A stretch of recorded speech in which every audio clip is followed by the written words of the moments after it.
இதுதான் வந்து பார்த்தீங்கன்னா திருச்சி ஸ்ரீரங்கம் அரங்கநாதர் பள்ளிக்கொண்ட இருக்கக்கூடிய அந்த கோயிலோட சேஷராயர் மண்டபம் அப்படின்னு சொல்லுவாங்க. அதாவது ஆயிரங்கால் மண்டபத்துக்கு எதிரில் இருக்கக்கூடிய மண்டபம்னு வந்து பார்த்தீங்கன்னா இந்த சேஷராயர் மண்டபம். அப்படி என்ன ஸ்பெஷாலிட்டி இருக்குது இந்த சேஷராயர் மண்டபத்தில் அப்படின்னு கேட்குறீங்களா? அதாவது சிற்பக்கலைகளுக்கு ஒரு மிகப்பெரிய ஒரு சவாலான விஷயம், சிற்பக்கலைகளுக்கு மிக அற்புதமாக செஞ்சுருக்கக்கூடிய விஷயம்னு வந்து பார்த்தீங்கன்னா இந்த திருச்சி ரங்கநாதர் கோயிலில் இருக்கக்கூடிய இந்த சேஷராயர் மண்டபத்தில் தாங்க இருக்கும். இப்போ நம்ம நின்றுட்டு இருக்கிற இந்த பகுதியில் வந்து பார்த்தீங்கன்னா முழுமையாக ராமாயணத்தை பற்றின ஒரு சிற்பக்கலைகள் அழகாக சொல்லியிருப்பாங்க. அந்த பாரத போர் அதை பற்றின விஷயங்கள் தான் வந்து பார்த்தீங்கன்னா இந்த முதல் வரிசை முழுவதுமாக வந்து அவ்வளோ அழகாக சிற்பங்களாக வந்து எடுத்து சொல்லியிருப்பாங்க. அது என்ன நம்ம ஒன்றொன்னா பார்ப்போம் வாங்க. நீட்டியை வந்து சிங்கத்தோட வாயில குத்துறாங்க, வாயை கீழ்ச்சிக்குன்னு வெளியில் வந்துருக்கு. என்ன பண்ணுறாரு, நீட்டியை எடுத்து சிங்கத்தோட வாயில குத்துறாரு, கீழ்ச்சிக்குன்னு வெளியில் வருது. கீழே ஒருத்தர் பாருங்க, அதே போல் அதோட இடுப்பில் குத்துறாரு, அதுவும் கீழ்ச்சிக்குன்னு அந்த வால் வெளியில் வருது. மைனூட்டாக செஞ்சுருப்பாங்க. என்னங்க இது போர்க்கள காட்சிகளாக இருக்குது. போர் வீரன் வந்து குதிரை மேலே உட்காந்துன்னு சிங்கத்தோட வாயிலையும் அதோட இடுப்புலையும் குத்திட்டு இருக்கான். இது இந்த சிற்பங்கள் வந்து என்ன விஷயங்களை சொல்ல வருது அப்படின்னு கேட்குறீங்களா? இது முழுவதுமே வந்து பார்த்திங்கன்னா ராமாயணத்தில் நடந்த பாரத போர் அதை பற்றி சொல்கிற விஷயங்கள் தான் வந்து பார்த்திங்கன்னா இந்த தத்ரூபமான போர்க்கள காட்சிகளோட சிற்பங்கள். அந்த பாரத போரில் என்ன நடந்தது, அதாவது இங்கே பாருங்கள், குதிரை வந்து சிங்கம் வந்து குதிரையை விட சின்னதாக இருக்குது. அப்போ அந்த குதிரைகளெல்லாம் எவ்வளோ பெருசு இருந்திருக்கும் பாருங்கள்.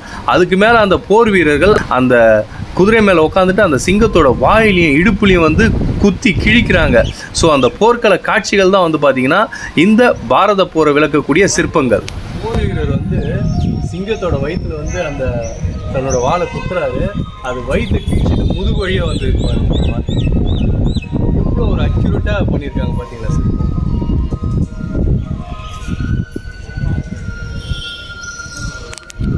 சாமி எனக்கு குதிரையோட கால் வந்து சிங்கத்தோட வாயில் குத்துறப்ப அந்த சிங்கம் கத்தி இருக்கு. அப்போ அந்த குதிரையோட கால் வந்து சிங்கத்தோட வாயில் இருக்கிற மாதிரி சிற்பம் பண்ணியிருக்காங்க. இது வந்து விஷ்ணுவோட சிற்பம்.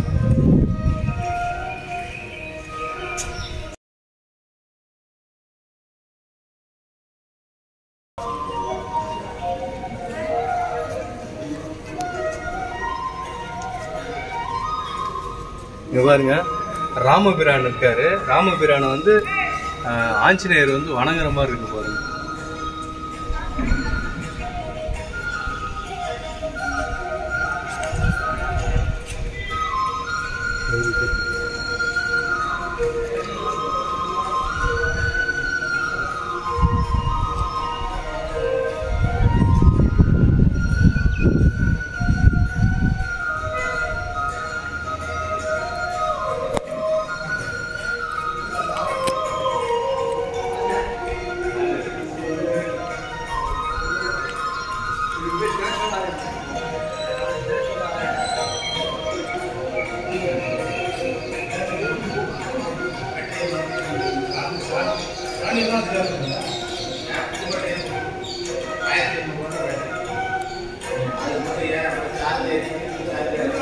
திருச்சி ஸ்ரீரங்கம் கோயிலில் சேஷரையா மண்டபம், அதாவது ஆயிரங்கால் மண்டபத்துக்கு எதிரில் வந்து பார்த்தீங்கன்னா சேஷரையா மண்டபம் இருக்கும்.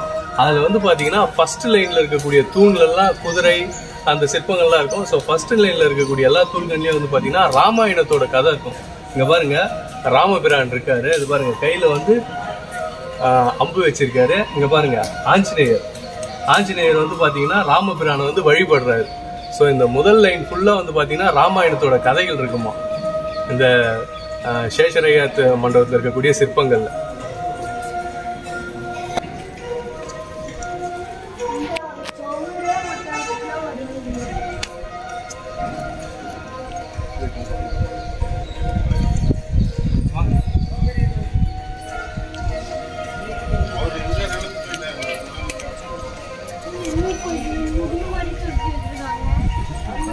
பாருங்க, ஆஞ்சநேயர் இருக்காரு. ஃபுல்லா இந்த ஃபர்ஸ்ட் லைன் ஃபுல்லா வந்து ராமாயணம் தான்.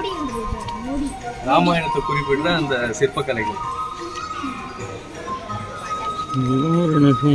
பாருங்க, சீதா தேவி இருக்காங்க.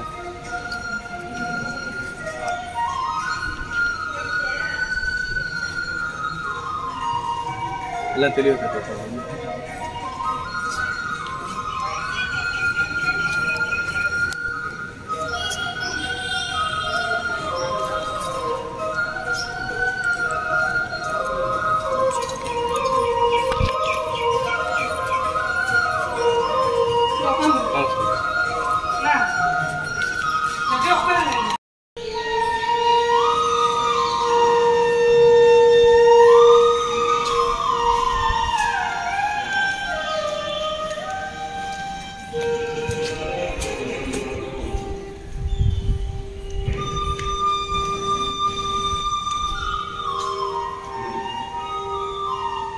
சாமிஜி நான் தெருனா பாருங்க.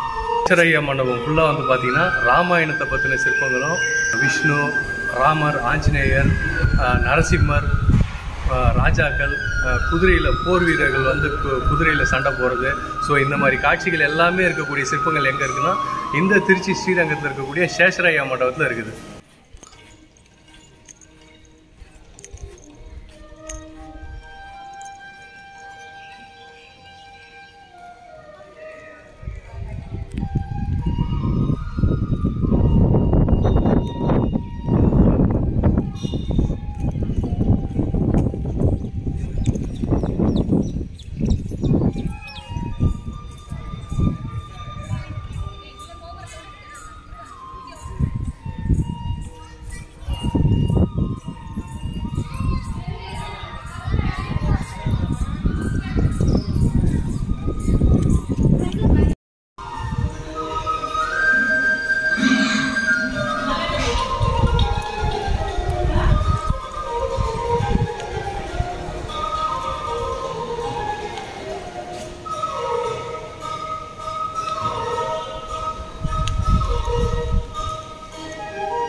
பாருங்க, கிருஷ்ணரோட சிற்பம் கையில் வந்து புல்லாங்குழல் வச்சுட்டு ஊதுறாரு. தினமும் வந்து அங்கே துளசி செடி வச்சு பூஜை பண்ணி வழிபடுறாங்க இந்த திருச்சி ஸ்ரீரங்கம் கோயிலில். அப்படின்னு பாருங்க, ஆஞ்சநேயரோட சிற்பம், அவருக்கு நெய்யினால் வந்து அபிஷேகம் பண்ணி துளசி தலையில் வச்சு பூஜை பண்ணுறாங்க பாருங்க.